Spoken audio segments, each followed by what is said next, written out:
Уште еден обичен ден за 14-годишната Вања. Утро тргнува кон училиште. 7:20. Вања излегува од својот дом и се упатува кон училиштето. Има 10 минути за да стигне на првиот час, што и е доволно.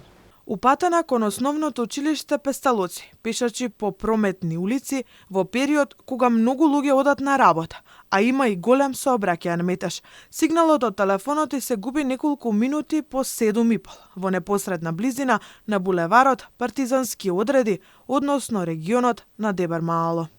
7:40. Вања не се појавува на првиот час, па наставничката ги известува родителите дека таа е отсутна. Родителите речиси еден час се обидуваат да ја добијат на телефон, но безуспешно.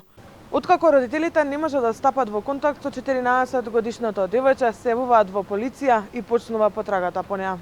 МВР со сите капацитети на располагање почнува да ја бара Вања. Прегледани се сите камери, но на ниту една не е забележано исчезнувањето на 14-годишното девојче.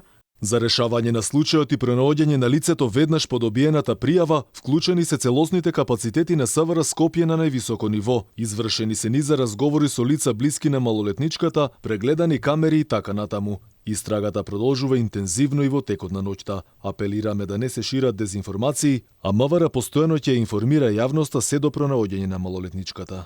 Мајката на Вања, Зорица Ѓорчевска, споделува и на социјалните мрежи граѓаните кои можат да придонесат за пронаоѓање на девојчето да помогнат, но без да шират дезинформации и паника. Ѓорчевска во телефонски разговор за Алфа вели дека постојано е во контакт со полицијата и ќе испрати јавен апел преку телевизиите доколку надлежните ѝ дадат такви насоки. Во моментов и постојано сум во полиција. Истрагата трае и сега не би зборувала. Ако полицијата каже дека е време за јавно обраќање, сите телевизии ќе бидете известени.